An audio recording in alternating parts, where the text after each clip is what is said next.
Hi friends, இன்றைக்கி வந்து நம்ம ப்ரௌனி ரெசிபி தான் பார்க்க போகிறோம். நம்ம என்ன தான் வந்து கரெக்டான மெஷர்மெண்ட் போட்டு செஞ்சாலுமே சில பேருக்கு ஹார்டாக வந்துடும். அப்படி இல்லைனா சில பேருக்கு கரெக்டான ஸ்ட்ரக்சரில் வராது. ஸோ நம்ம என்னென்னலாம் மிஸ்டேக் பண்ணுவோம் அப்படின்றத வந்து நான் இந்த வீடியோவில் உங்களுக்கு ஆட் பண்ணுறேன். ஸோ இதை பார்த்து கண்டிப்பாக வீட்டில் ட்ரை பண்ணி பாருங்கள். உங்களுக்கு பேக்கிங் சம்மந்தமாக ஏதாவது டவுட் இருந்தால் கமெண்ட் செக்ஷனில் கேளுங்கள். நான் கண்டிப்பாக நெக்ஸ்ட் வீடியோவில் அதுக்கான ஆன்சர் எல்லாமே நான் உங்ககிட்ட ஷேர் பண்ணுறேன். சாக்லேட் பட்டர் இது ரெண்டுமே நான் வந்து இப்போ எடுத்திருக்கேன். ஸோ இது ரெண்டுமே வந்து டபுள் பாயிலிங் மெத்தடில் வந்து மெல்ட் பண்ணி எடுத்துப்போம். பேக்கிங்க்கு ரொம்ப இம்பார்ட்டன்ட். நம்ம ரொம்ப கூலிங்கான பொருளையும் ஆட் பண்ணிடக்கூடாது. அதே மாதிரி ஹீட்டாக இருக்கிற ப்ராடக்ட்டையும் வந்து நம்ம யூஸ் பண்ணக்கூடாது. நீங்கள் எந்த பொருளாக இருந்தாலும் ரூம் டெம்பரேச்சருக்கு வந்ததுக்கு அப்புறம் தான் வந்து நம்ம அந்த பேக்கிங்க்கே அதை வந்து நம்ம யூஸ் பண்ணணும். ஸோ சாக்லேட்டை நல்லா மெல்ட் பண்ணிவிட்டு இதை நல்லா வந்து ஆறுறதுக்காக வந்து வச்சுருவோம்.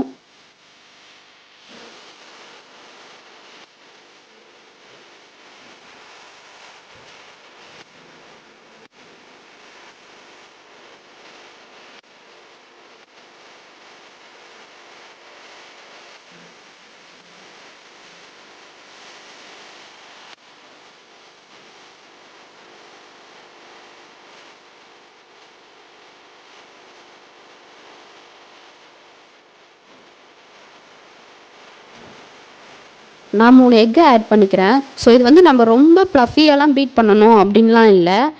மீடியம் லெவலுக்கு வந்து பீட் பண்ணால் போதும்.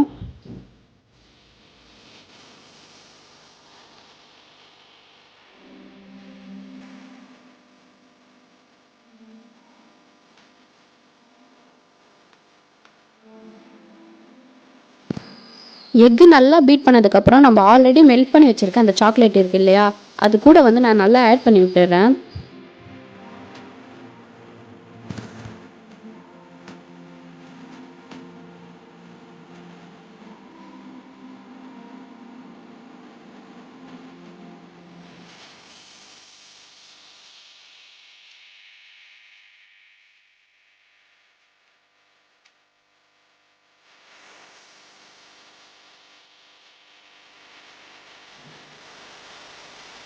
நெக்ஸ்ட்டு நம்ம சுகர் ஆட் பண்ணிப்போம். சுகர் ஆட் பண்ணிவிட்டு நல்லா பீட் பண்ணி எடுத்துக்கணும்.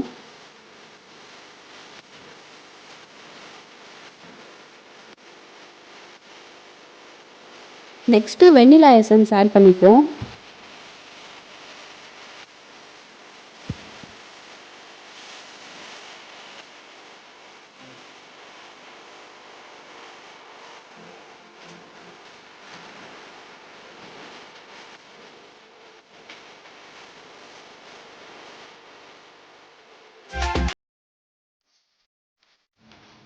நெக்ஸ்ட்டு நம்ம எடுத்து வச்சுருக்க மைதா ஆட் பண்ணிக்கலாம்.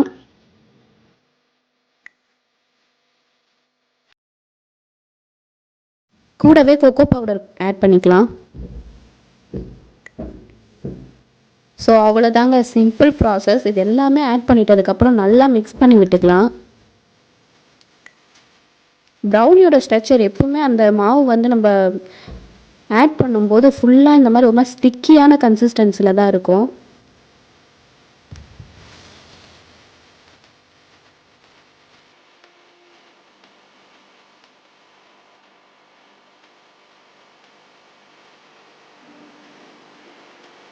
ஸோ நல்லா மிக்ஸ் பண்ணதுக்கப்புறமா உங்களுக்கு சாக்லேட் வேணும்னா சாக்லேட் நல்லா போட்டு ஆட் பண்ணிக்கலாம். Dark chocolate and white chocolate உங்களுக்கு என்ன பிடிக்குமோ அது எல்லாமே நீங்கள் இதில் ஃபில் பண்ணிக்கலாம்.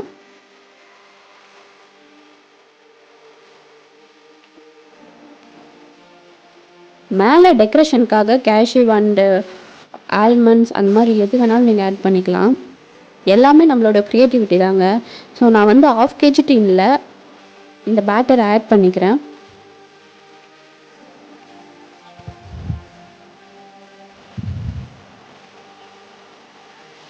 ஸோ ஓடிஜி வந்து பார்த்தீங்கன்னா 180 டிகிரியில் 10 மினிட்ஸ் வந்து ப்ரீ ஹீட் பண்ணி வச்சுப்போம். எனக்கு 1/2 kg டின்னில் இதை ஆட் பண்ணது இல்லாமல் 6 பீசஸ் வந்து கப் கேக்காக வந்து நான் ரெடி பண்ணி எடுத்துக்கிட்டேன். ஸோ நான் வந்து அந்த 6 பீஸ் வந்து கப் கேக்காக வந்து எடுத்து வச்சுருக்கேன் பார்த்தீங்களா, அதில் வந்து டார்க் சாக்லேட் வந்து உள்ளே ஆட் பண்ணிக்கிறேன். 40 மினிட்ஸ் வச்சு எடுத்ததுக்கப்புறம் ஸோ நம்ம ப்ரௌனி வந்து நல்லா ரெடி ஆகிடுச்சு. ஃபைனல் அவுட்புட் இது தாங்க. நான் இதுதான் வந்து கஸ்டமருக்காக சேல் பண்ணிகிட்ருக்க ப்ராடக்ட். ஸோ இது எப்படி இருக்குது அப்படின்னு நீங்களும் வீட்டில் கண்டிப்பாக ட்ரை பண்ணிவிட்டு கண்டிப்பாக மறக்காமல் கமெண்ட் பண்ணிவிடுங்க. நம்ம நெக்ஸ்ட் வீடியோவில் பார்ப்போம். தேங்க்ஸ் ஃபார் வாட்சிங்.